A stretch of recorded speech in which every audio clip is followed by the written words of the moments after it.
Ayan, unahin na natin dito sa may itlog na.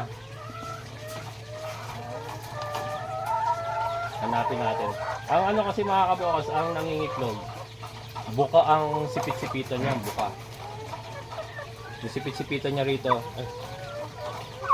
Yung dito sa puwet niya, yun, oh, sipit-sipitan. Ayan mga kabukal, so itong gagawin natin. Pero bago tayo magpatuloy, disclaimer lang po, ito po ay hindi tutorial ah. So pinapakita ko lang po sa inyo yung style ko para po ma-enhance yung pangitlog ng ating mga layers na lumagpas na po sa peak. So kumbaga ito po puwersahin na lang natin sila na mangitlog pa. Kumbaga pipigayin na lang natin sila mga kabukal. So ito meron po tayong layer feeds.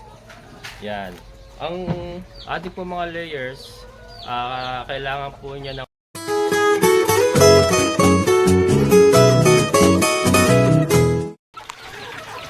magandang umaga mga kabukals. Nandito na naman tayo.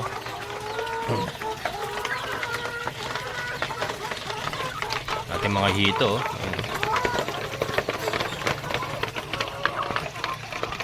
Sa ilalim na naman kasi nagpapakain tayo ng ating mga manok.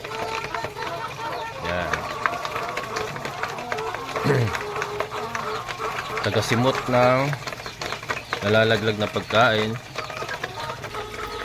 Ayan, so ngayon mga kabukals, ito nga pong ating mga layer. Kasi okay na yung sistema natin mga kabukals eh. It's working na eh, di ba? Ayan oh. Kontrolado ang ammonia, kontrolado ang kitikiti, ang mga hito natin, ang lulusog, ang sasaya. Ayan. Ayan oh. Ang ating mga hito. Diba? Ang lulusog, ang sasaya. Yung ating aquaponics looking good. Yung ating pakwan ay looking good. Yung mga patola natin, daming bunga oh. Daming naman bunga ng mga patola natin doon mga kabukal. So, kailangan makapag-harvest na naman mamaya. So ito, yung ating mga layers. Ito hindi pa ito. Mga ano to eh. Consider as RTL na. Ito mga considered as RTL na. Kasi sa 4 months na ito eh. Sa 4 months na. Ang mga lalaki dyan, nagkatay na ako ng isa. Ito may kasama itong isa eh. Nasa tummy ko na. Inadobo ko eh. Sarap eh. So yung mga lalaki yan, kinakatay natin. At ititira lang natin dyan yung mga babae. Itong maganda mga kabukas. Ito ang hinahanap ko sa isang brown egger talaga. Nakita niyo yung paan nito. Labas ka rito. Get out. Get out. Ito mga kabukals na. Teka, huwag ka lalabas. Hindi ka lang. Ito mga kabukals, pakita ko lang sa inyo. Ang ganda ng forma, di ba mga kabukals? Galing po sa decal brown yan. Pero, parang nakuha niya yung kanyang, ano ba ito, throwback. Kasi hindi naman yan ang usual kulay ng decal brown eh, di ba? Pero, yan po ay produkto ng balik ina. Ibig sabihin, yung anak po nung ating mga decal brown, ibinalik natin sa kanila. And then ito po yung lumabas. Pero ito po isang maganda dyan mga kabukals. Nakita nyo yung paa. Ayan. Nakatupi. Nakatupi. Ayan. Humapon ka nga. Ayan. Nakita nyo yung paa mga kabukals. Ayan o. Nakita nyo yung paa. Parang inihaw na mais. Inihaw na mais. Yan po ang hinahanap ko sa brown egger. Siguradong brown egger po talaga yan pagka ganyan ang paa niyan. Yan, sinunog na mais. Sinunog na mali. Inihaw na mais. Yan. Parang ano na 'to, oh, umuupo-upo na eh. Hinga.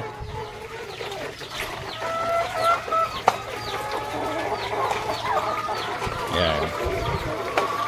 Ikaw, malapit ka. Yan. So ito mga kabukals, pipilian na natin ito ng gagawin natin breeders. So kailangan natin ng, para maano natin to, 1, 2, 3, 4, 5, 6, 7, 8, 9, 10, 11, 12, 13, 14, 15, 16, 17, 18. Kasi may mga hens tayo dito eh, na ano, ibabalik din natin yan. So 18 ang kailangan natin. Hindi. Masyado na marami. Dalawa lang yung rooster natin. Kukuha lang tayo ng 14. 14 mga kabukas. Tapos siguro merong cage na magiging tatluhan na lang. Ganun na lang po. Yan, 14. Kukuha tayo ng 14. Ilalagay natin dito. Palalabasin na natin dyan yung productive pa. Yung hindi na talaga umiitlog, ikakaling na natin. So yan, para hindi rin po tayo masyadong malugi dahil patuka tayo na patuka, hindi naman na nangingitlog. Ikakaling na natin. Ayan, so yung pong gagawin natin ngayon, and then ipapakita ko po sa inyo yung vitamins na gagamitin natin para po ma-booster natin yung kanilang pangitlog. Ayan mga kabukal, so itong gagawin natin. Pero bago tayo magpatuloy, disclaimer lang po, ito po ay hindi tutorial So pinapakita ko lang po sa inyo yung style ko para po ma-enhance yung pangitlog ng ating mga layers na lumagpas na po sa peak. So kumbaga ito po puwersahin na lang natin sila na mangitlog pa. Kumbaga pipigayin na lang natin sila mga kabukal. So ito meron po tayong layer feeds. Yan. Ang ating po mga layers, kailangan po niya ng 115 grams to 120 grams per day per hen. Sa maghapon, i-divide mo yun sa dalawa. So ito po yun. O, depende po sa dami ng manok nyo. Kung gaano po kadami manok nyo, i-divide nyo lang po yung 115 to 120 grams per day per hen. Sa dalawa, umaga, hapon po ang papapakain ko. So, ganun po ako. Ngayon, ako nga po ay wet feeding mga kabukals. Meron pong iba na dry feeding. So, since wet feeding po tayo, ang vitamins po ay pinadadaan natin sa pakain. Ngayon, hindi ko na isisikreto yung ating gagamitin na vitamins. Ito naman commonly used naman na ito. So, meron po tayong Vitamin Pro. Vitamin Pro. Meron po tayong Egg 1000. Ayan, Battle Cock, baka naman. Battle Cock, baka naman. Ngayon, ang Vitamin Pro po ilalagay natin sa pakain sa umaga. Ang Egg 1000 ilalagay natin sa pakain sa hapon. Yan hindi sila sabay. Umaga, hapon. Bahala kayo kung gusto niyo pagbaliktarin. Pwede rin mo pagbaliktarin pero ako ganon, umaga. So ito may scooper na tayo mga kabukals. Ayan. Ako ang nilalagay ko dito sa pakain, isang scoop. Ayan. Halo na natin dyan. Nahalo na natin sa ating pakain. Bakit ba ito mga kabukals sa akin lang naman hindi tayo expert pero sa akin lang naman to. Para sa akin, mas maganda po yung wet feeding tapos sa pakain mo hinahalo yung vitamins. Kasi nakakain nila lahat, wala pong nasasayang. Ito po kasi pag nilagay natin sa tubig, yung tubig na inumin naman po, pagka hindi nila naubos siya ng isang araw, kailangan palitan niya kasi napapanis po yan. Napapanis. Itong pagkain, once na makain na nila lahat, ayos na. Na-ingest na nila lahat yung vitamins na nilagay natin. So wala po nasasayang sa vitamins.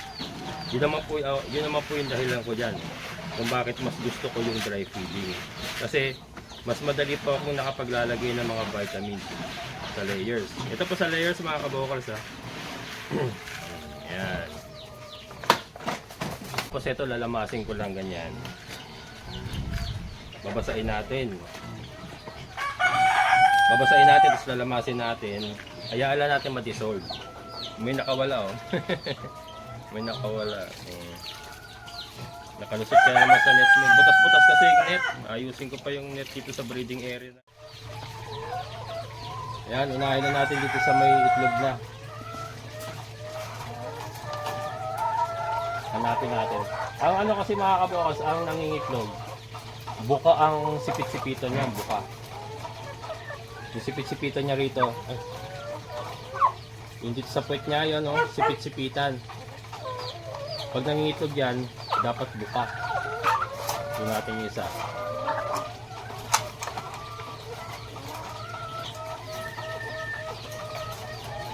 Ito yun.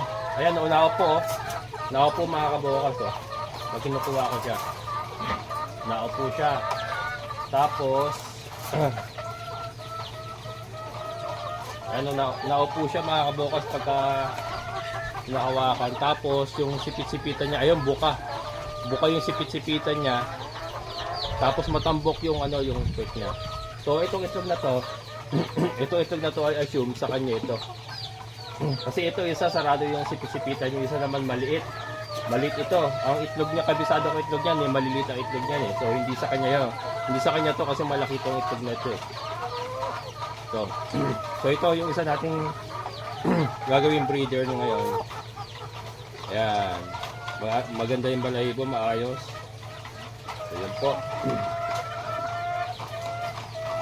So ganun gagawin natin mga kabokals. Hindi ko muna kukunin lahat ngayon. Ang mangyayari po niyan, kada may makakita akong itlog, hahanapin ko kung kaninong itlog yun.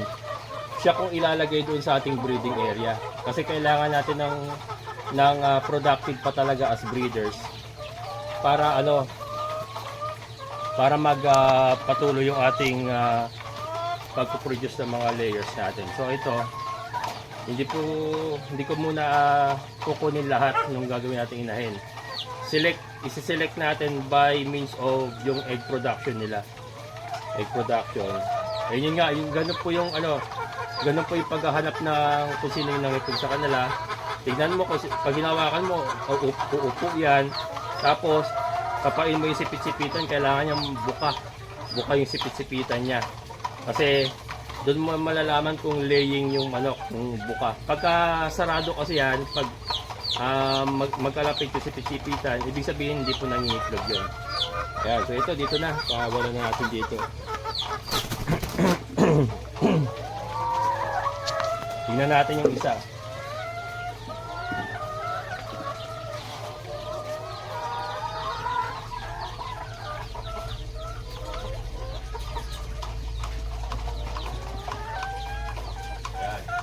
So dito sa grupo na to, walang umuupo. So ang hahanapin natin yung buka, ang sipit-sipitan.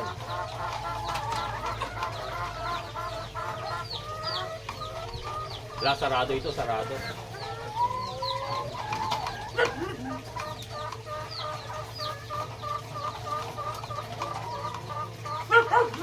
Malamang ito. Malamang ito mga kabokal. Ay, hindi rin. Sarado rin.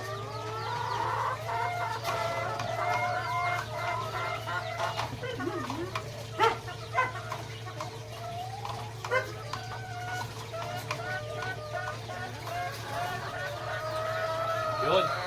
Ito. Yan. Ito mga kabokals, ang buka ang sipit-sipitan. Yan, buka. Buka mga kabokals. So itong itlog na to sa kanya. So yun po, ganun po yung paghahanap. Same technique po gagawin natin para po makita natin kung sino yung laying pa at kung sino yung talagang kailangan na ikal. So yun nga, i-booster natin sila ngayon. Tapos kada may itlog na ganyan na nakatapat sa cage, kunyari, dalawa sila dyan, isa lang yung itlog. Kakapain natin sila pareho kung sino yung buka, yung sipit-sipitan, sa kanya yung itlog na yon. Ngayon, kung pareha silang buka, good yon. Ibig sabihin, parehas po sila nagpo-produce. Maaaring alternate, ngayon siya, yung isa bukas naman, ganyan po. Pero, yun, ganun po ang technique natin mga kabukas na gagawin para po masala na natin itong ating mga thunders. Malaman natin kung sino ba yung dapat i-keep and kung sino ba yung dapat ikaling na. Ayan, and then eto, breeder na natin to.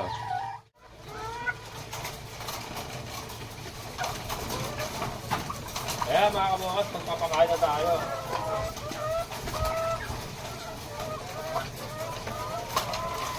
Ay, meron tayong sukatan, ayan o kap.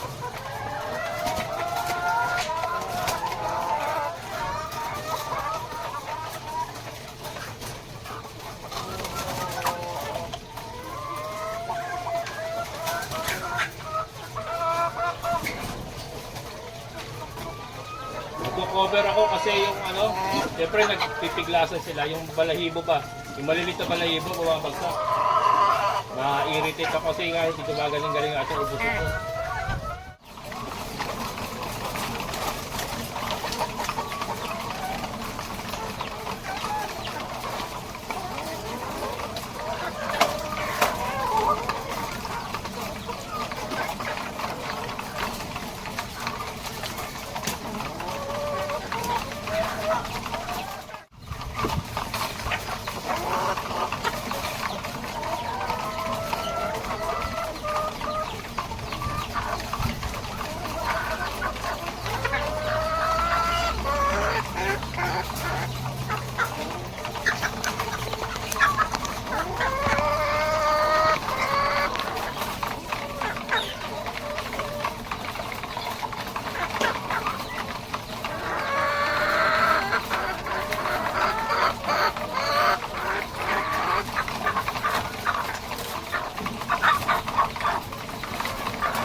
mga kabukas. Again, mababawasan pa yan ha. Magiging dala-dalawa lang yan. Ngayon medyo congested sila kasi tatluhan. Pero pag nakuha na natin lahat ng mga breeders natin, magiging dalawahan na lang po yan.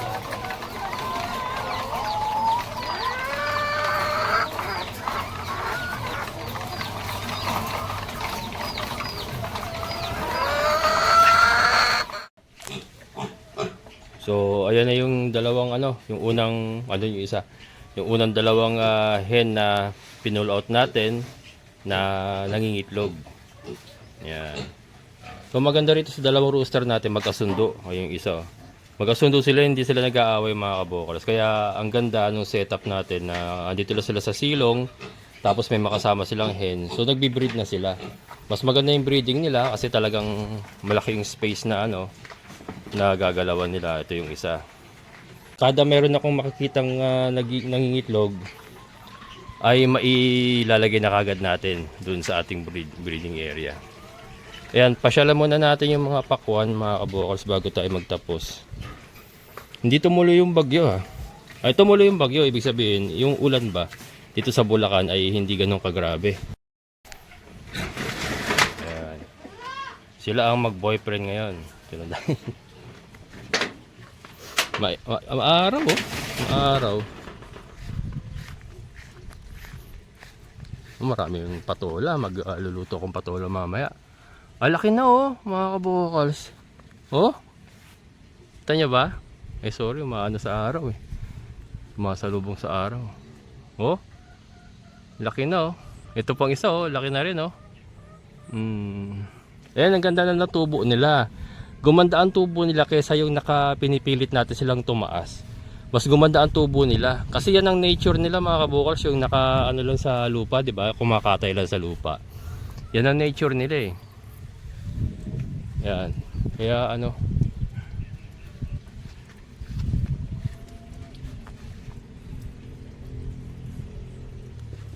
Ayan, so ayan po yung ating aquaponics. Looking good yung ating mga pakwan. Di ba? The system is working. Ibig sabihin, yan yung ating mga patola ay tuloy-tuloy lang po sa pagbunga. Ito, kukunin ko na ito mamaya. Pwede na ito mamaya. Maya na, gusto ko bagong pitas tapos lulutuin para manimis na miss. Itong isa pwede na rin to. Ayan. Ito pwede na rin yan. Ayan, balik tayo sa manok. Ayan. Balik tayo sa ating... Kaya sa mga bago sa channel ko, ito pong tubig na ito nanggagaling po doon sa aquaponics natin sa labas na pinakita ko kanina, yung may mga pakwan. Yan po yun, tubig po na paikot-ikot yan, kaya aquaponics. Yan sila. So ito nga mga kabokals, yun po ang ating ginawa ngayon. Ayun ayun talagang nakaabang yung ating mga hito. Yung hito nga natin, wala po namamatay mga kabokals Napaka lalakas nila at masisigla, walang problema. And ito po yung ating mga layers. So yun po ang gagawin natin ngayon mga kabokals. Kaya ibinubooster na natin sila. Palalabasin natin lahat dyan ng mga hindi na nangingitlog. Ipapalabasin natin sa bahay ni kuya. So yun, pero ang una nga pong ginagawa natin ngayon is pupunuin natin yung ating breeder lineup. Yan, breeder lineup, parang basketball lang Yan. Yan po ating magiging breeder lineup. 14 hens siguro. 14 or 16 mga ganon. Kasi gusto ko talagang ang plano ko kasi gusto ko talagang gawing dala-dalawa lang.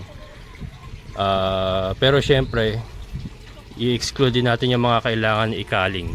Syempre magkakaling nga tayo, di ba? So yun. So siguro sa ngayon, okay na muna yung 14 piraso na line up natin dito sa ating breeders.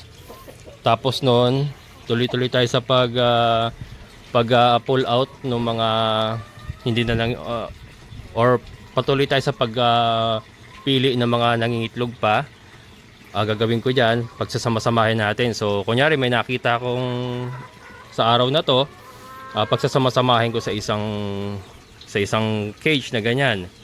Tapos gano'n, sunod-sunod yung pong gagawin natin hanggang sa mapuno natin yung makita natin talaga yung mga nangingitlog pa, and then makita natin yung mga hindi na nangingitlog. So yun po, yun na po yung porkaling. Kasi para hindi tayo gumastos ng gumastos, pakain tayo ng pakain hindi na nangingitlog, kailangan na natin silang itanggalin. Ayan yun nga, patuloy naman po yung ating breeding. Ayan nga, ito nga po yung ating yung mga babae dyan, ating mga pamalit. So tuloy-tuloy lang po.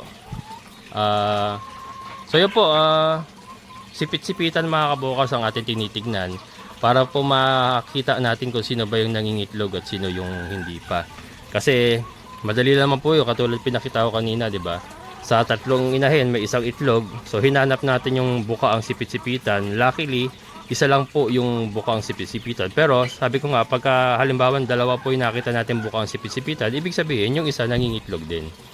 Ayan, hindi lang sila sabay. So yun po ang ating ginagawa dyan. And hopefully yung booster ay makatulong po. Kasi ano yan yung mga sarado pang sipisipitan dyan, gamit po yung ating chick booster, ay yung ating egg booster nga. And then nag 100% layer na po tayo. May vitamins pa. Yan po, i-reactivate niya yung mga hindi nangingitlog dyan. So yun po yung hinihintay natin. Ma-reactivate po yung mga hindi nangingitlog. And talagang kung sino po yung hindi na talaga mangingitlog, yun na po yung pang porkaling. Ayan. So mga kabokals, masasabi ko that the system is working mga kabokals. Kasi primarily, ito naman po ang reason kung bakit naglagay tayo ng fish pan, aquaponics nga. Ito naman talagang manukan po, para sa manukan po talaga yan. Again, para makontrol po yung amoy, which is pagmamalaki ko ngayon mga kabokals, wala po talaga kayong maamoy na amoy mabahong tae ng manok, wala po. And wala pong langaw. Ayan o, wala pong langaw po na nag-accumulate. Yan po, the purpose is working. Kumaga yung purpose kung bakit natin ginawa ito ay gumagana, nandoon po. So meron pong pinapatunguhan yung ating ginagawa. Meron pong pinapatunguhan to mga kabokals. Kaya dahan-dahan lang. Ayun nga, ito nga po yung ginagawa natin ngayon. Ina-isolate na natin yung mga porkaling na para makuha lang natin yung, or maipagpatuloy lang natin yung mga productive pa. So yun, dahan-dahan lang po. Yun po naman ang direksyon na pupuntahan ng ating egg business. Syempre, piliin mo yung mga productive pa, tanggalin mo na yung mga hindi pa. Pero yung the system itself is working naman.